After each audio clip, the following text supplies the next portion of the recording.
지상의 방인가 천상의 방인가.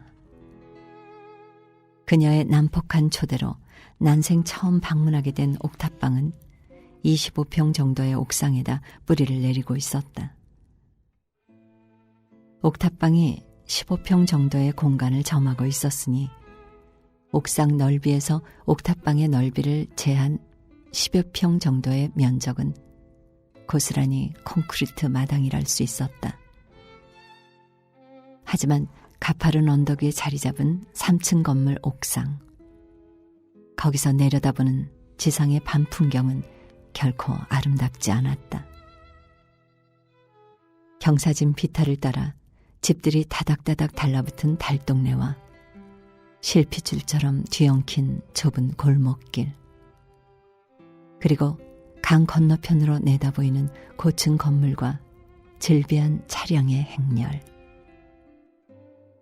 그것은 보면 볼수록 연민을 자아내게 하는 가련한 고난의 세계가 아닐 수 없었다.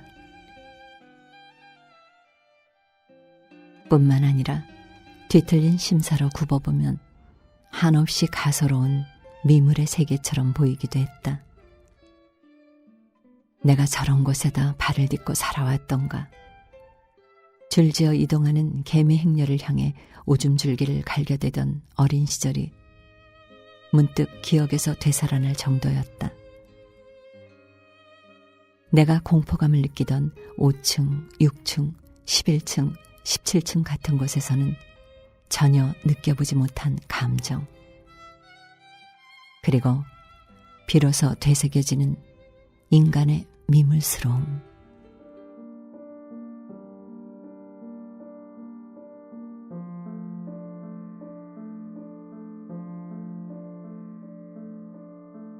옥탑방의 내부는 반으로 나뉘어 왼편에는 방이 있었고 오른편에는 주방과 화장실이 있었다.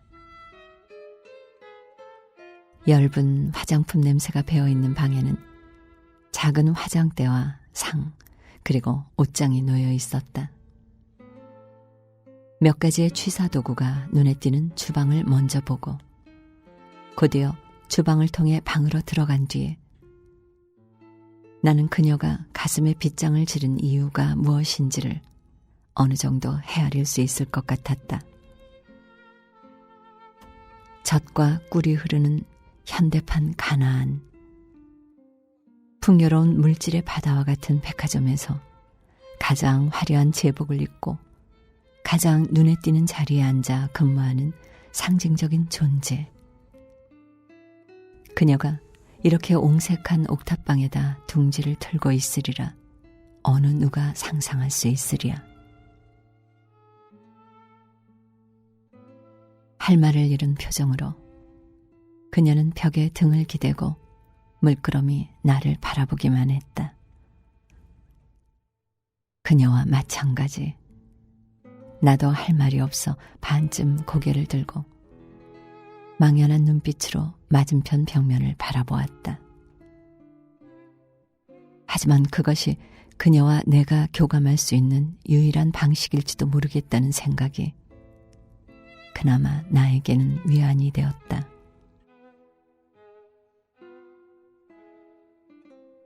그리고 그녀를 만난 이후 처음으로 그녀와 나는 온전하게 교감하고 있다고 생각했다. 하지만 옷을 갈아입어야겠으니 잠시만 밖으로 나가 있어 달라고 그녀가 자조적인 표정으로 말했을 때 교감에 대한 나의 확신은 순식간에 증발해버리고 말았다.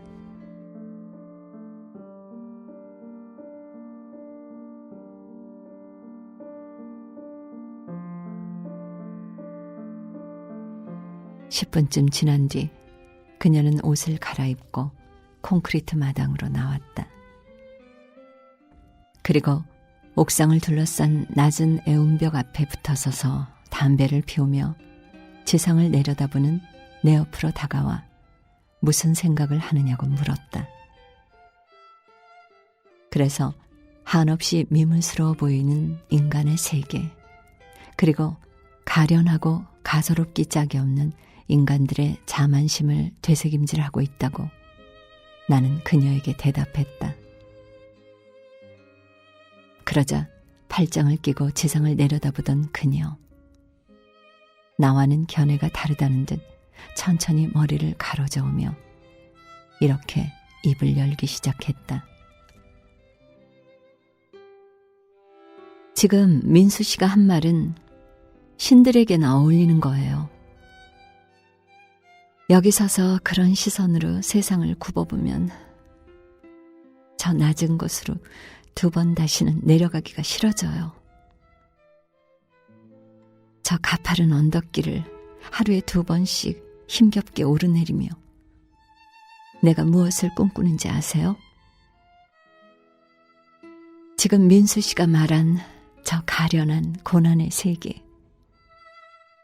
저것이 아무리 미물스럽고 속물스럽다고 해도 그래도 저것으로 내려가 편안하게 안주하고 싶다는 게 아주 오래전부터 키워온 내 꿈이에요. 저곳의 주민이 되고 저곳의 주민들처럼 미물스럽고 속물스럽게 사는 거. 그게 나에게 남겨진 마지막 꿈이라고요. 가난에서 벗어나기 위한 꿈? 젖과 꿀이 흐르는 현대판 가나안. 물질로 구현된 꿈의 성전을 떠올리며 나는 물었다. 꿈에 줄인 사람들을 성전으로 안내하는 그녀의 꿈. 어쩌면 옥탑방처럼 높은 곳이 아니라 가장 낮은 곳을 지향하고 있을지도 모르겠다는 생각이 들어서였다. 예컨대 정신적인 측면을 무시하는 꿈. 그런 건 아무래도 상관없어요. 지상의 주민이 되어 미물스럽고 속물스러운 세계에 안주한다는 거. 어쩌면 인간적인 타락을 뜻하는 것일 수도 있겠죠. 하지만 그렇게 살아가야 하는 게 인간의 속성이라면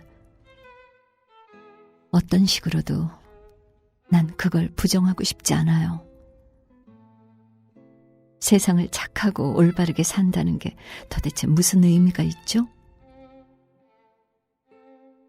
무슨 의미가 있는지는 나도 잘 모르겠지만 어쨌거나 그건 신들이 노여워할 만한 꿈이로군. 그래요. 신 같은 건 믿어본 적도 없으니까. 설령 내 꿈이 사악하다고 해도 상관없어요.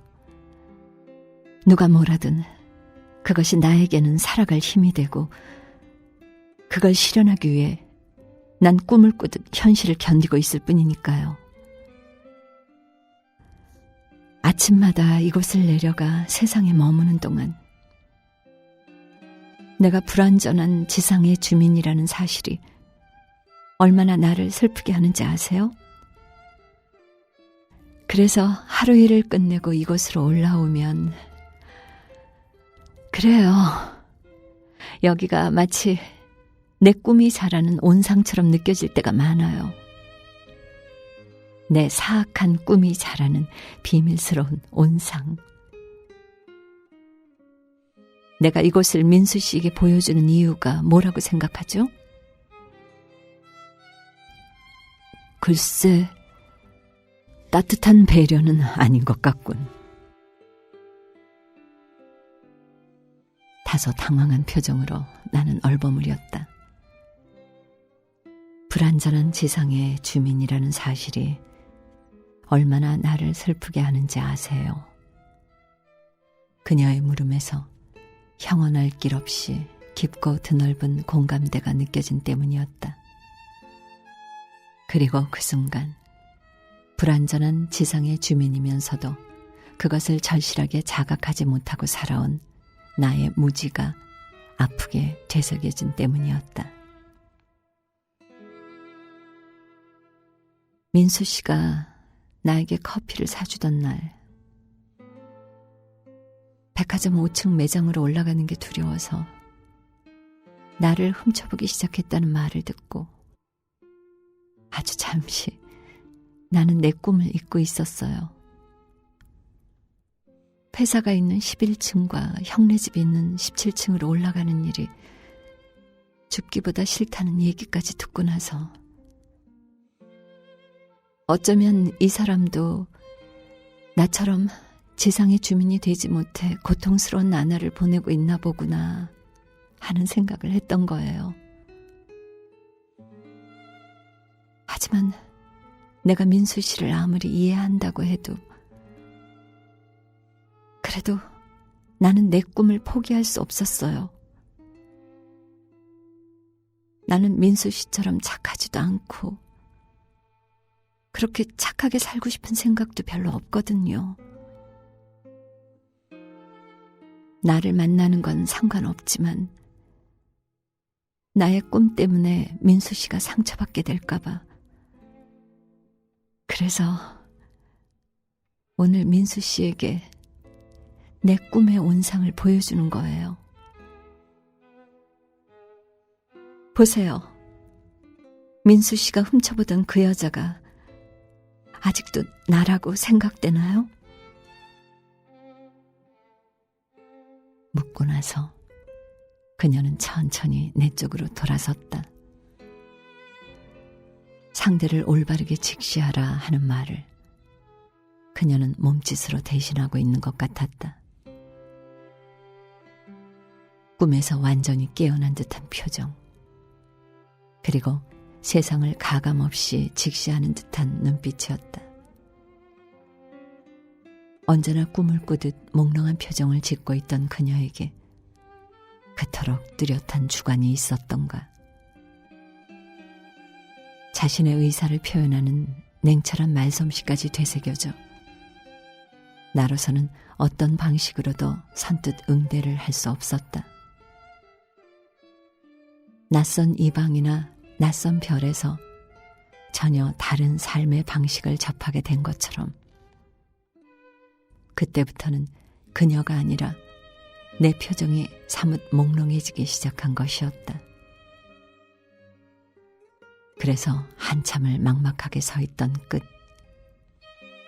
그녀가 아니라 내 자신을 이해시키기 위해 나는 이렇게 입을 열지 않을 수 없었다. 주희가 날 이해할 필요도 없고 내가 주희를 이해할 필요도 없어. 다만 한 가지, 내가 주희의 꿈을 이해하면 되는 거야. 간단하잖아.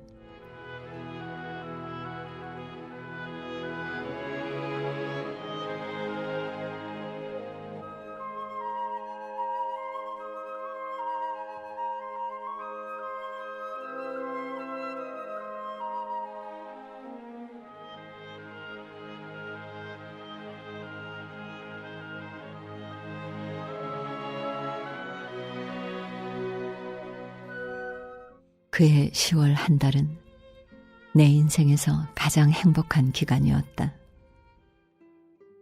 그것은 물론 내가 그녀의 꿈을 이해하겠다고 말한 데서 생겨난 일종의 묵계가 반영된 결과였다.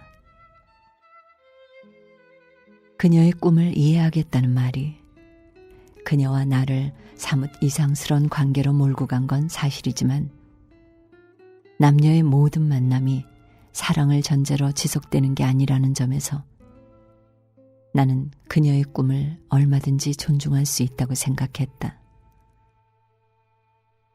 어떤 식으로도 규정할 수밖에 없는 관계, 그것이 혹이 되는 것보다 훨씬 나은 선택이라고 단정했던 것이다.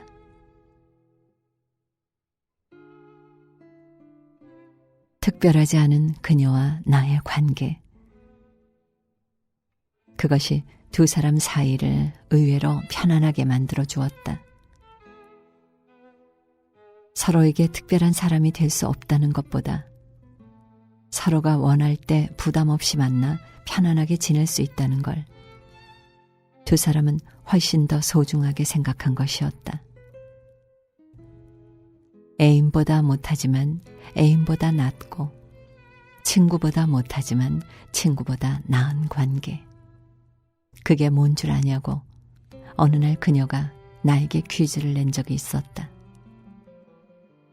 그래서 정답 대신 나는 손가락으로 그녀와 나를 가리켰다. 우리라고 간단히 묶어서 말할 수 없었기 때문이었다.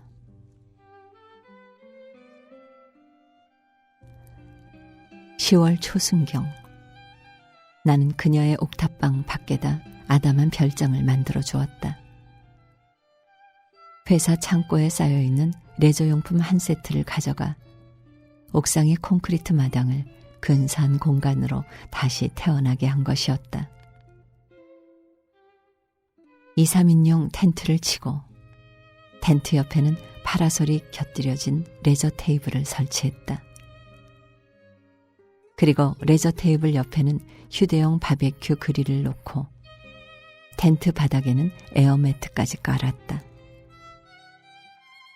버너와 코펠, 도마와 식칼, 양념통과 바람막이까지 있었으니 달리 더 뭐가 필요하랴. 내가 만들어준 별장을 그녀는 진심으로 마음에 들어했다. 퇴근할 때마다 백화점 지하식품부에 들러 먹거리를 사왔고 그것을 조리해 레저 테이블에서 앉아 먹으며 이를 데 없이 행복한 표정을 짓곤 한 것이었다.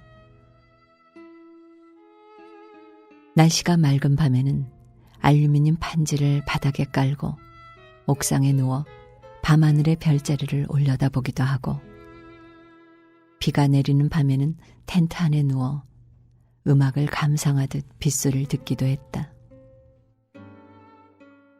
그리고 기온이 떨어지는 깊은 밤에는 바비큐 그릴에다 숯불을 피워놓고 마주 앉아 오징어나 햄을 구워 소주를 마시기도 했다.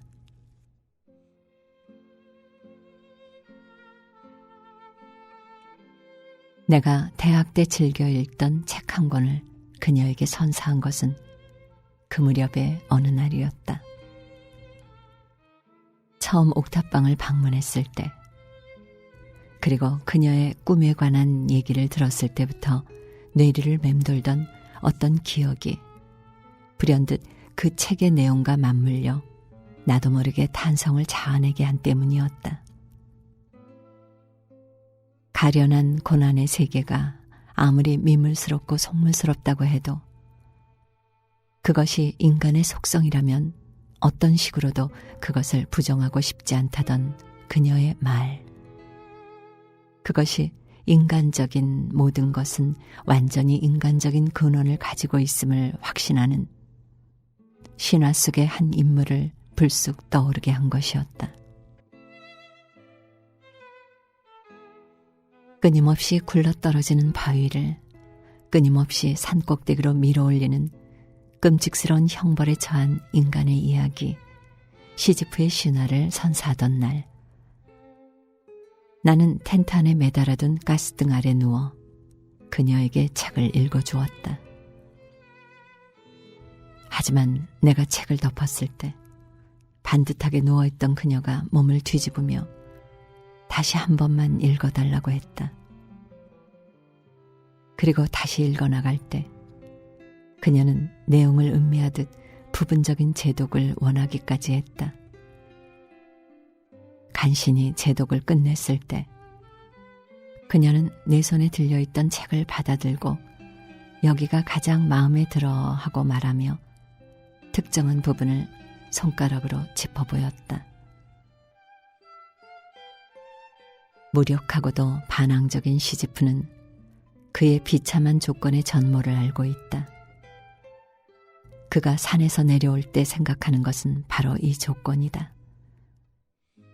그의 고뇌를 이루었을 명찰이 동시에 그의 승리를 완성시킨다.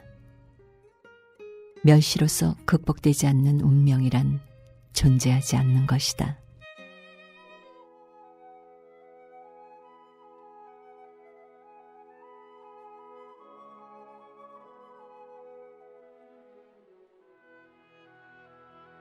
내가 그녀에게 책을 선사하던 그날 밤, 나는 처음으로 그녀의 옥탑방에서 잠을 잤다. 하지만 특별한 관계가 아니었으니 색다른 일이 생겨날 리 없었다. 한 번만 안아봤으면 좋겠다고 내가 어둠 속에서 말했을 때 젖은 한숨을 길게 내쉬며 그녀는 내게 등을 보이고 돌아 누웠다. 그리고는 사마귀처럼 안아줘 하고 속삭이듯 말했다. 사마귀처럼 안아달라는 말. 그게 무슨 뜻인지를 선뜻 알아차리지 못해 나는 잠시 어린 시절의 기억을 더듬거렸다. 그런 뒤에 비로소 그것의 중의적인 의미를 알아차리고 허전한 심정으로 그녀의 등을 껴안았다. 자신의 꿈을 포기하지 않기 위해 내 쪽으로 돌아눕지 못하는 그녀. 그리고 그녀의 꿈을 존중하기 위해 사마귀처럼 등을 껴안아야 하는 나. 그것도 한 쌍이라고 이름할 수 있는 생물의 행태였을까?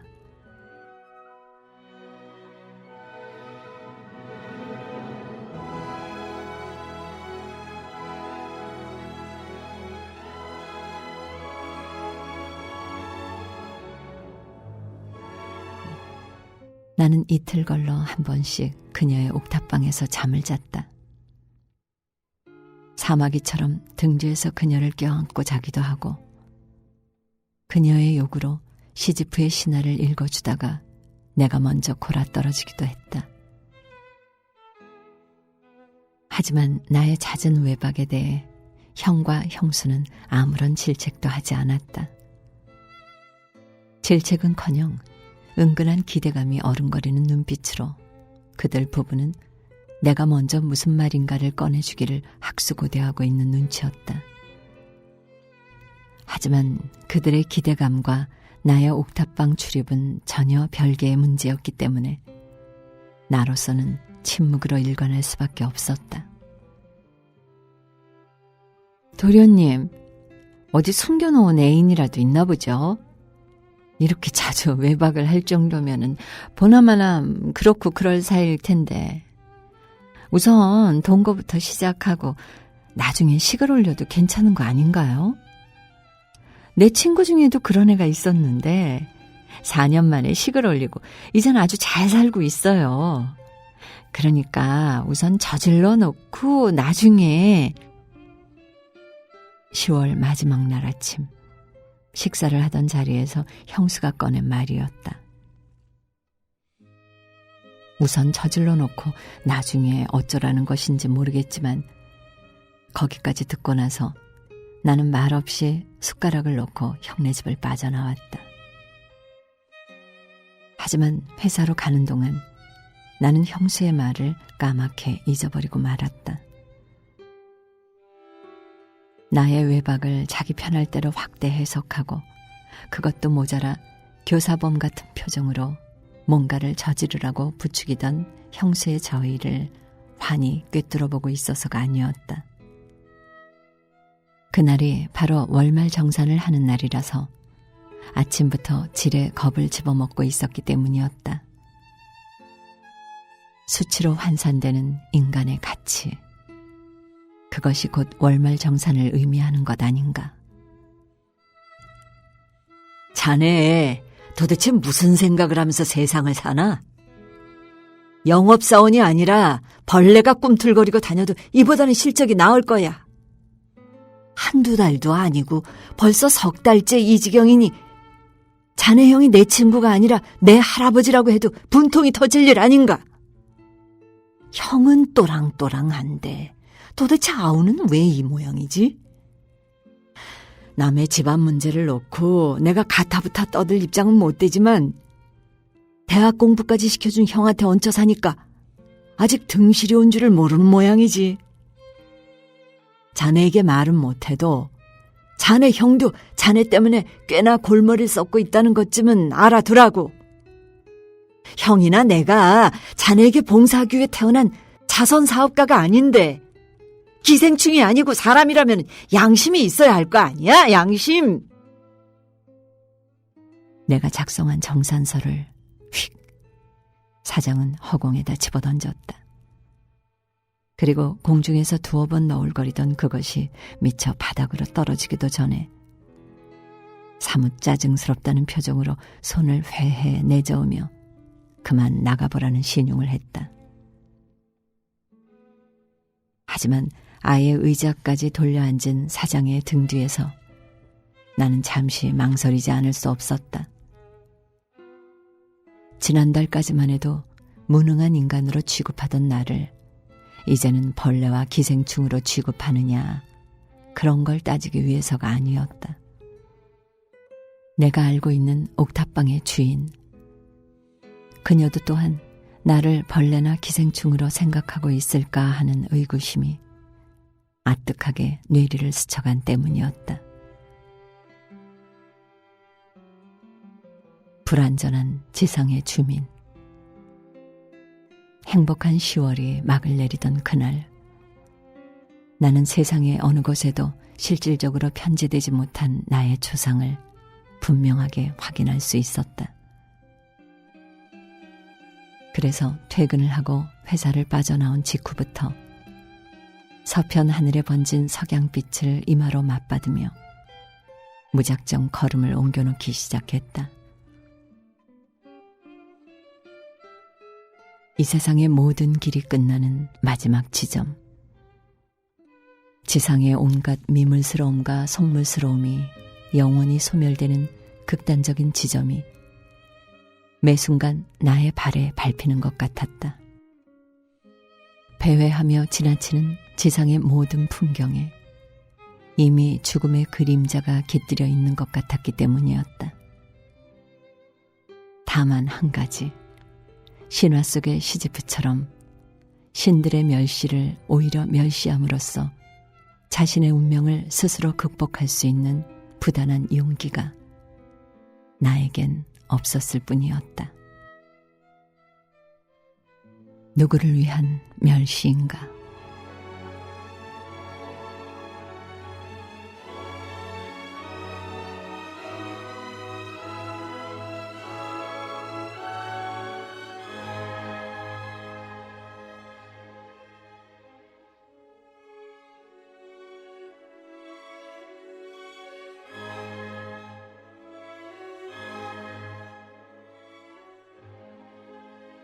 밤 10시 반경부터 나는 지친 몸을 이끌고 포장마차로 들어가 소주를 마시기 시작했다. 벌레와 기생충을 안주 삼아 쓰디쓴 비관의 술을 들이키는 멸시의 시간이 되어서야 비로소 나의 정신은 명징해지기 시작했다. 뿐만 아니라 나와 무관하게 느껴지는 세상, 아직 일말의 가능성이 남아있을지도 모른다는 기대감으로 나는 서서히 가슴이 따뜻해지기 시작했다. 친구도 아니고 애인도 아닌 존재에 대한 기대감. 그것이 설령 멸시받아 마땅한 그리움이라고 해도 나로서는 더 이상 물러서고 싶지 않았다.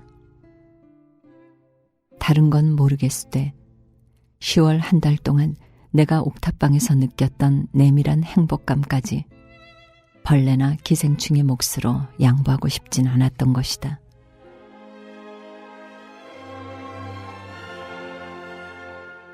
소주를 마시고 밖으로 나와 나는 허공을 올려다보았다. 지금 내가 올라가고자 하는 저 가파른 언덕 위, 그곳에 지상으로 내려오는 꿈을 고수하고 사는 여자가 있다는 사실이 너무나도 다행스럽게 여겨졌다. 올라가고자 하는 나의 꿈과 내려오고자 하는 그녀의 꿈, 그것이 지극히 대조적이라는 아이러니 같은 건 생각하고 싶지도 않았다.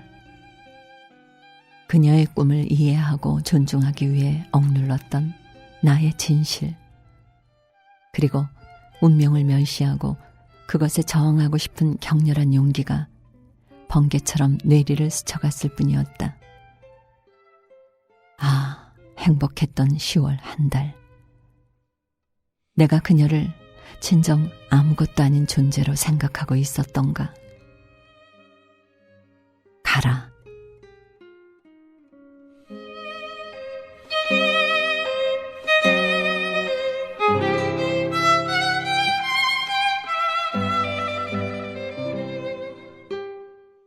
옥탑방으로 들어섰을 때 그녀는 깊은 어둠 속에 누워 있었다. 그래서 자는 걸 깨운 거냐고 나는 어둠 속에 서서 조심스럽게 묻지 않을 수 없었다. 그러자 천천히 자리에서 일어나 앉으며 그냥 하고 그녀는 차분하게 가라앉은 목소리로 입을 열었다. 잠이 오지 않아서 왜 잠이 오지 않는지를 생각하고 있었는데 생각해보니까 여기 내 옥탑방에다 민수 씨가 보이지 않는 흔적을 참 많이 남긴 것 같다는 생각이 들었어. 그래서 몸을 뒤치다거리기도 하고 한숨을 내쉬기도 하고 그러면서 혹시나 오지 않을까 나도 모르게 기다리고 있었어. 민수 씨. 자신을 스스로 원망하는 사람처럼 그녀는 나른한 어조로 말했다. 그녀의 말을 듣고 나는 길게 한숨을 내쉬며 무너지듯 벽에 등을 기댔다. 그리고 양 무릎을 세우고 거기다 턱을 괴고 앉아있는 그녀를 내려다보며 여기 말고는 도무지 갈 데가 없었어 하고 모든 걸 체념한 듯한 어조로 낮게 중얼거렸다. 그때로부터 몇 분 그녀와 나 사이에는 숨막히는 침묵이 흘렀다. 하지만 그녀와 내가 공중에 떠 있는 것 같다는 막막한 체공감이 느껴질 무렵 어둠 속에서 양팔을 벌리고 그녀가 나를 향해 이상한 동작을 취하기 시작했다.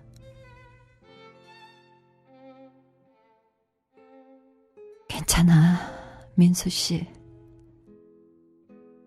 괜찮으니까 이리 와. 그것은 사마귀가 사마귀에게 나타내는 미문스러운 구애의 동작이 아니었다.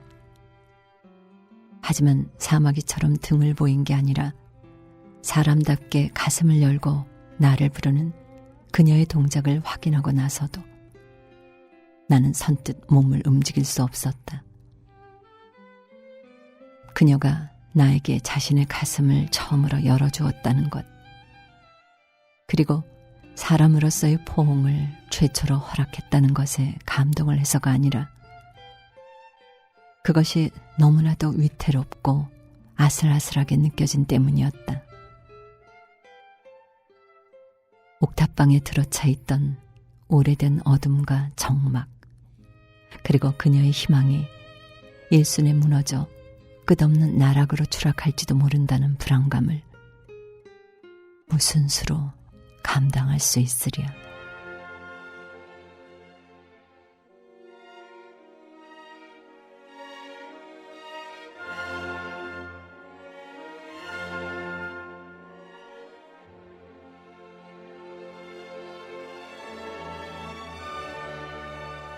그녀가 현실에서 갑작스럽게 모습을 감춘 건 11월 초순경의 어느 날이었다. 내가 그녀를 마지막으로 만난 건 토요일 밤이었고 그녀가 사라졌다는 걸 알게 된 건 월요일 오후였다. 매장을 돌기 위해 그녀가 근무하는 백화점 입구에 당도한 월요일 오후, 그녀가 앉아 있어야 할 안내석에 한 번도 본 적 없는 여자가 무척이나 밝은 표정으로 앉아있는 걸 확인하고 나서 나는 얼핏 근무처 변경 같은 걸 연상했었다. 하지만 5층 매장으로 올라가 볼일을 보고 내려오는 길에 혹시나 하는 심정으로 나는 안내석 앞으로 다가가 그녀의 소재를 물었다. 그러자 안내석에 앉아있던 여자가 반짝 웃음을 지어 보이며 아, 이주희 씨는 지금 휴가 중이거든요 하고 부침성 있게 말했다. 5일 동안의 휴가. 이유가 뭐냐고 다시 묻자 그건 저도 모르죠 하고 새로운 안내원은 여전히 생글거리는 표정으로 말했다. 토요일 밤에도 휴가에 관한 얘기가 없었는데 갑자기 5일씩이나 휴가를 받은 이유가 뭘까? 도무지 영문을 모르겠다는 생각이 들어 나는 오후 내내 마음이 편치 않았다.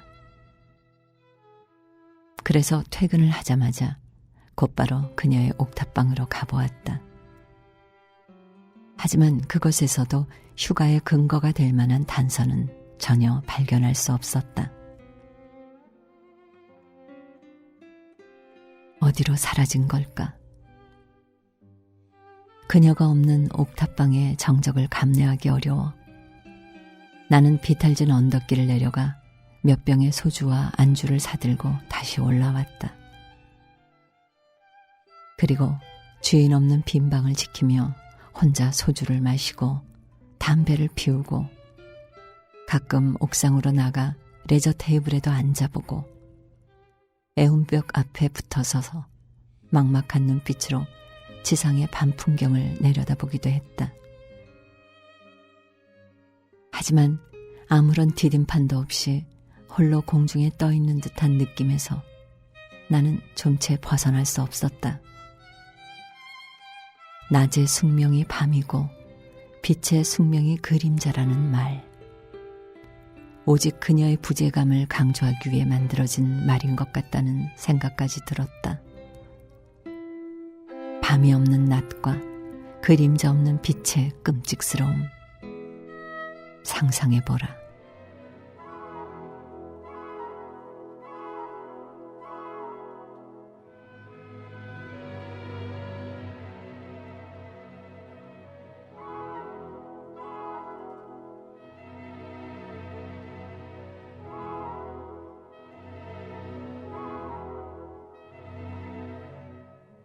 금요일 밤 자정 무렵이 거의 다 되어서야 그녀는 옥탑방으로 돌아왔다. 월요일 밤부터 시작된 나의 막막한 기다림을 아는지 모르는지 어깨에 맨 가방을 방바닥에 내려놓고 그녀는 한없이 몽롱한 표정으로 벽에 등을 기대고 힘없이 미끄러져 내렸다. 하지만 움푹하게 가라앉은 두 눈과 피곤에 지쳐 늘어진 그녀의 어깨를 보면서도 나는 선뜻 말문을 열 수 없었다. 숙명의 전모를 간파하지 못하는 인생의 장님. 그녀에 대해 내가 알고 있는 게 도대체 뭐란 말인가?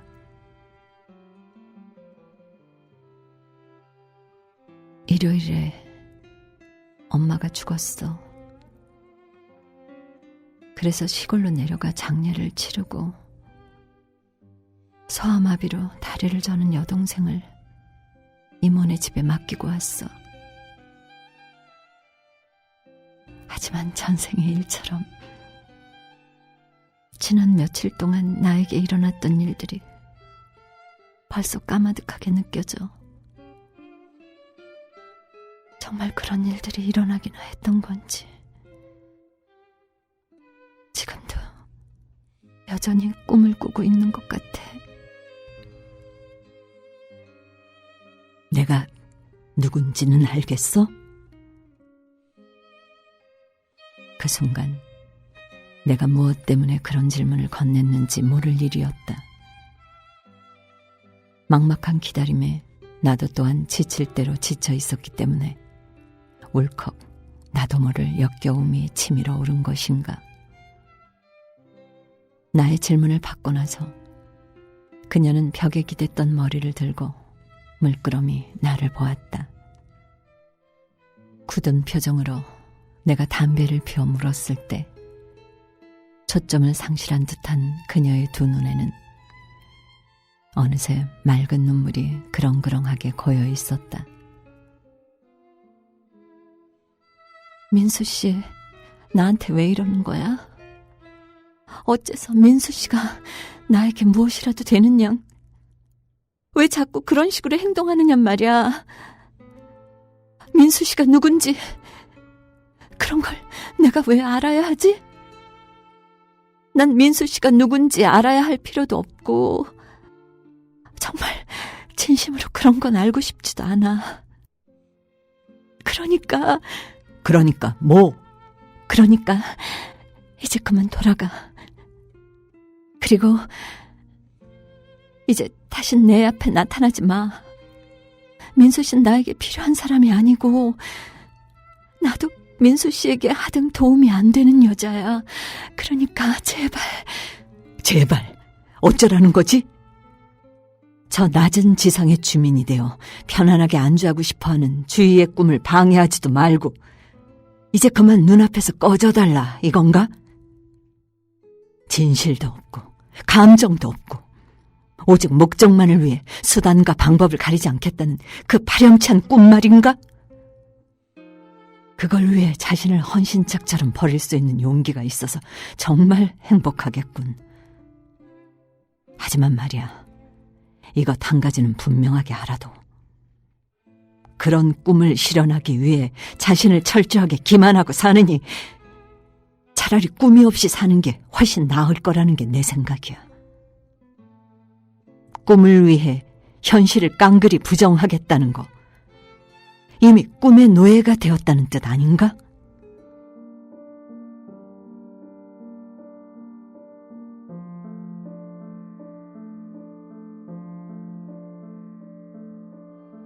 그녀가 오랫동안 공들여 쌓아올린 탑을 허물어뜨리는 심정으로 나는 정신없이 짓거려대고 밖으로 뛰어나왔다. 옥탑방에 대해 일말의 미련도 남기지 않기 위해, 그리고 뒤돌아서서 아쉬워하지 않기 위해 내 스스로 무너지는 탑이 되고자 한 것이었다. 꿈꾸는 자를 꿈꾸는 어리석음을 되풀이하느니 차라리 잔혹한 파괴자가 되어 꿈의 가능성까지 짓밟아버리는 게 훨씬 현명한 일 아니겠는가.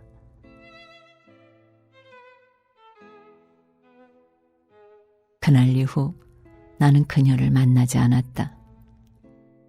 업무를 위해 백화점으로 들어갈 때도 그녀와 마주치지 않기 위해 정문 대신 건물 오른편의 옆문을 이용했다. 뿐만 아니라 먼 거리에서 시선을 맞닥뜨리는 일이 생길지도 모른다는 생각에 매장 중앙에 있는 에스컬레이터를 이용하지 않고 뒤쪽에 있는 엘리베이터를 이용해 5층으로 올라가곤 했다.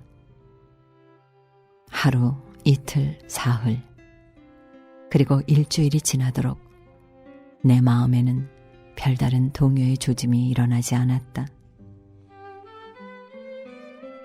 겨울로 가는 가을의 막바지, 떨어진 가로수 잎새가 바람에 나뒹구는 물씬연스러운 거리 풍경이 차라리 마음의 위안이 되는 것 같아 자주 창밖으로 눈길을 돌리곤 했을 뿐이었다.